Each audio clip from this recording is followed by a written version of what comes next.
Hello and welcome to this episode of StudioTech. Now, one of the most exciting products, at least so far of 2012, was the announcement by NewTek of the TriCaster 40, the TC40, which we have here.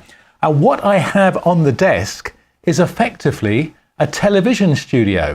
And over the next couple of parts of StudioTech, we're going to take you through the configuring the hardware, configuring the software, and then doing a production using the TriCaster 40.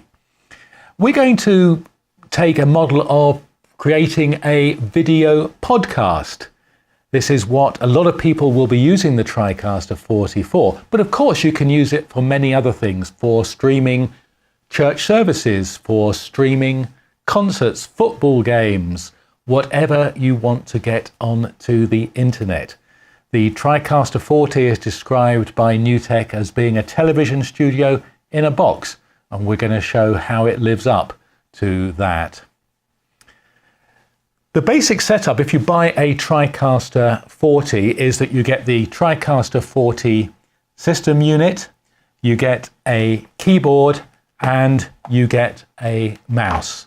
And with that, you can run the software and create your videos or your live streams. There is an add-on option available, and that is the TriCaster 40 control surface. And what this does is to make the operation of the TriCaster when you're in your live mode, when you are streaming or when you're recording, much simpler. You don't need this. This can be bought afterwards as an add-on as you get to use your TriCaster. But it does make life that bit easier, especially if you're getting other people to help with your stream. What I have on the desk here as well is I have two cameras. I have two Canon HF G10s. These are the cameras that we use here in the studio. We have 4 of these in all, plus some other Panasonic cameras. These cameras do have the ability to output in multiple modes, and we'll come back to that and why that's important.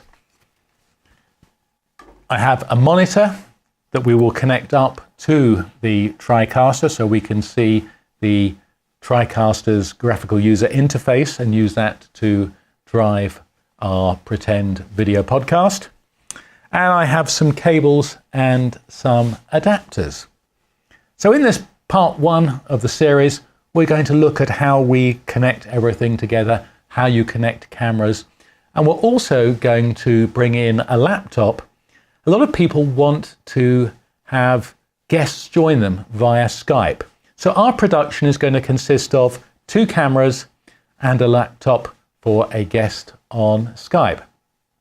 Let's start off by looking at the front panel of the TC40. The TC40 has 4 video inputs on the left-hand side. These are component inputs, so there is no HDMI input or SDI input. These are component, and you can connect cameras that either have component output or composite out or even S-video out. This can be HD or SD, and in fact you can mix HD and SD sources on the TriCaster. These are BNC connectors. A lot of people will have cables coming from their cameras that have phonos or RCA jacks on them, and to connect those into the TriCaster you just need to use a simple adapter that connects onto the BNC and then gives you a phono input. So that's the 4 inputs. There are 2 outputs on the TriCaster 40. The first one is the output will be that of the session that you've configured, and we'll come to that. But let's say you created a high definition session at 1080i, then this component output will output 1080i. The second output always outputs standard definition Doesn't matter what you're doing within your session, the second output is always standard definition. It's very useful to have two outputs, HD or an output that is following your session and a second output for standard definition. Audio inputs and outputs are very simple. There's audio in left and right and a microphone input. You really need to use an audio mixer with this to balance your audio. We're not going to show the use of an audio mixer in this series. I'm sure that if you're looking at the TriCaster 40, you know how to use an audio mixer. We will just feed it from the audio mixer here in the studio. There's also outputs, which again are the RCA or phono connectors, and a headphone output, which is very useful for monitoring your audio. The power on-off button is at the bottom left, and there are 4 USB ports on the front of the unit. Let's now turn it around and have a look at the back. So here is the back of the TriCaster 40. The power and the power switch are at the top left, and then there are connectors that you would see on many PCs, and you can see that some of them have blanking plates over them. That is because the additional hardware has been installed within the TriCaster 40, and you need to use the video outputs on the adapter card here. We'll come to those in a second. We have USB ports and an Ethernet port. Obviously for streaming, you will need to connect to the internet via Ethernet. There is a combined PS2 type mouse and keyboard port. The mouse and keyboard supplied with the TriCaster 40 are USB and plug in there, or they can indeed plug in over here. There's some audio outputs, and then the card installed by NewTek in the TriCaster 40 has 3 video outputs, of which 2 can be used at any one time. So it's worth being aware of. You can only use 2 of these at any one time. For example, you can use the DVI interface, which is what we're going to use to drive your local monitor. And then you can have one of 2 things on the other ports. You can have a multi-viewer screen, which helps you to look at your inputs and outputs, or you can use it as an output to feed devices such as projectors or monitors at the venue where you are streaming from. So there's a choice of DVI, HDMI, or VGA. And then at the right-hand side of the unit, there are 2 eSATA ports. If you want to connect an external hard disk up to the unit, either to record directly onto it or to copy files from the internal disk drive, then you can connect it there. So that was a quick look at the TriCaster 40 system unit and all the connectors available on it. We now want to start connecting it up. The back panel is pretty straightforward. We're just going to connect the power, the monitor, and Ethernet to that, as well as the USB connections for the keyboard and mouse. But how do we connect the cameras up? A lot of modern cameras have HDMI output, and we're all used to HDMI. Our televisions at home will have HDMI on. But most of the cameras also have an analog output of some sort, such as component or S-video or composite video.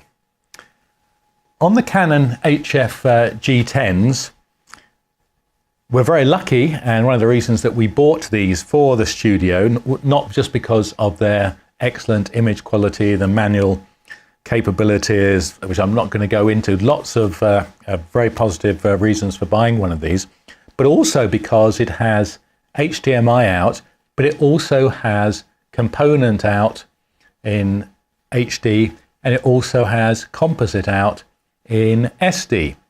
Unfortunately, it only comes with one cable, which is for the composite output, and that's you can see that from the yellow connector on the cable. The other two connectors, the red and white, are for audio.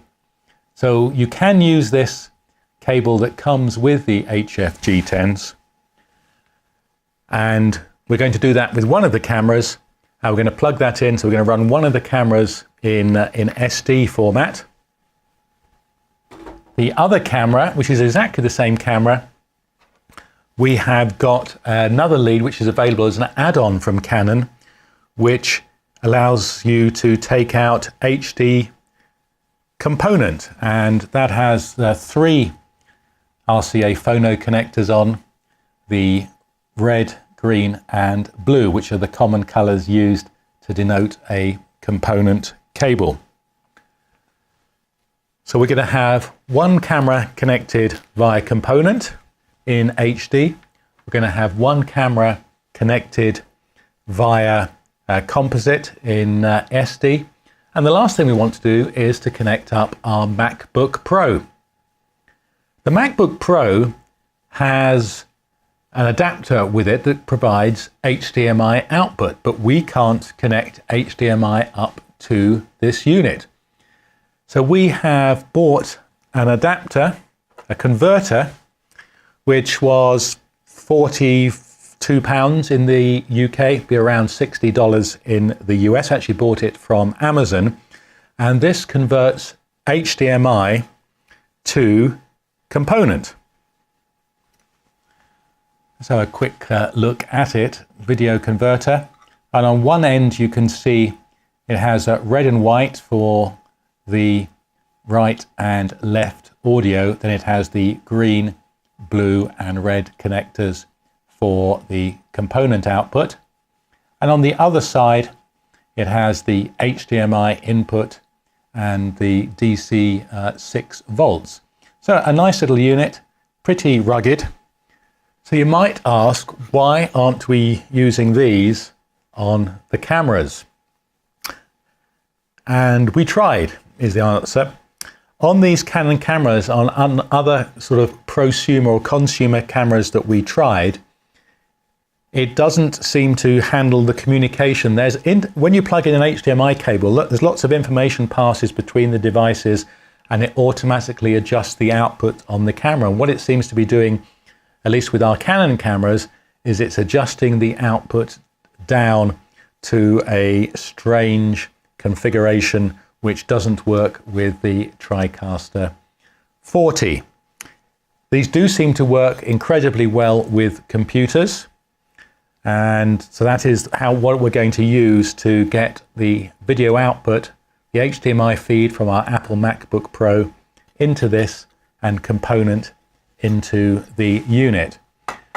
Now, we did try one of our professional cameras, the Panasonic AGC 160, HDMI output into this, into the TriCaster 40, and it works perfectly.